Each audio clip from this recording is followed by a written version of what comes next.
सुरुमा मलाई हेर्दा एकदमै सरल देखिने यो योग नमस्कारले के नै काम गर्ला र म त एकदमै एडभान्स प्र्याक्टिसनर भनेर योग नमस्कारलाई बेवास्ता गरिरहेको थिएँ, तर म गलत रहेछु।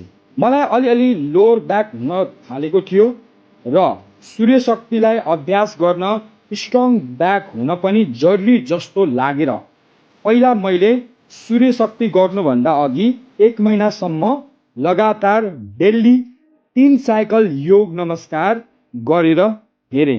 अचम्म के भयो भने मेरो ब्याक पेन पूर्ण रूपमा हरायो।